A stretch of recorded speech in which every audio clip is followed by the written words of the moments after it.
Olá, psicos e neuropsicos. Hoje eu trago para vocês as comorbidades que podem acontecer com TEA. Mas afinal de contas, o que é comorbidade? Comorbidades são transtornos adicionais, tá?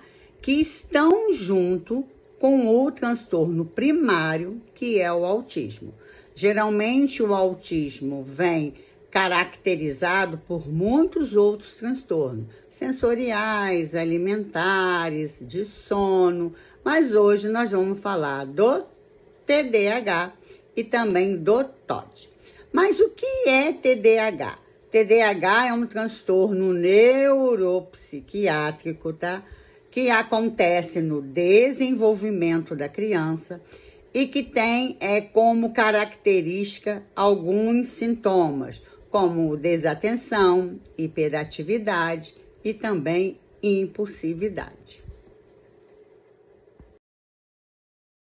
O TDAH, ele tem subtipos. Ao tipo desatentivo, onde a criança ou o jovem só tem desatenção. Tem o tipo hiperativo e impulsivo, onde a criança não tem desatenção, mas tem hiperatividade e impulsividade. E também tem o subtipo combinado, que a criança tem tanto desatenção quanto a hiperatividade e impulsividade. Mas qual é a causa do TDAH? Tá? Não é famílias que não tiveram atenção apropriada à criança, não é negligência familiar, não é nada disso.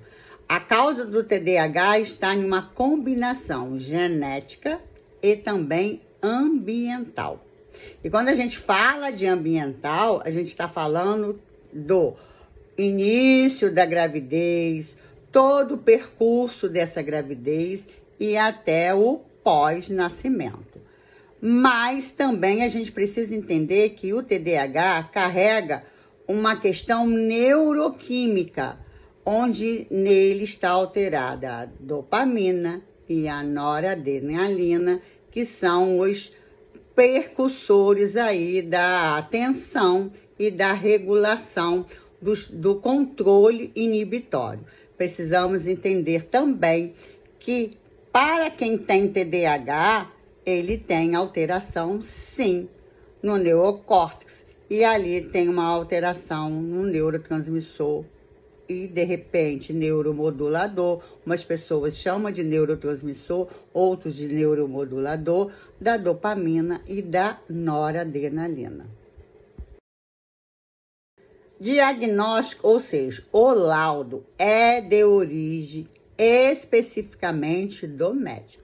O que nós fazemos enquanto terapeutas é ajudar a este médico a ter uma visão mais clara do transtorno. Então, a gente faz uma boa anamnese para saber o histórico de vida dessa criança. A gente precisa entender que esses sintomas devem estar presentes em mais de um lugar.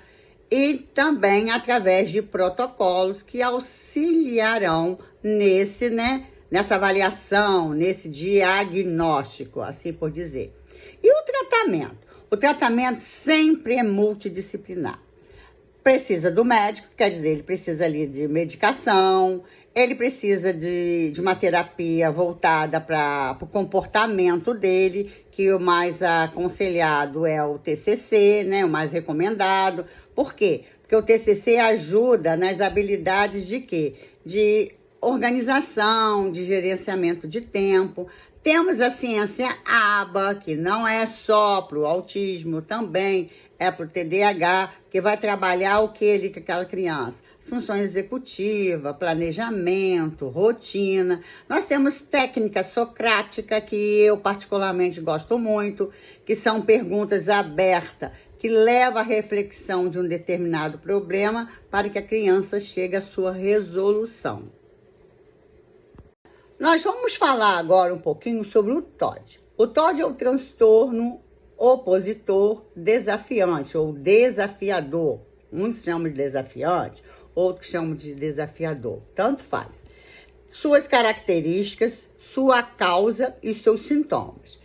As características deste transtorno é comportamental, assim como o TDAH é. Inclusive, é muito comórbido também TDAH e o TOD, tá?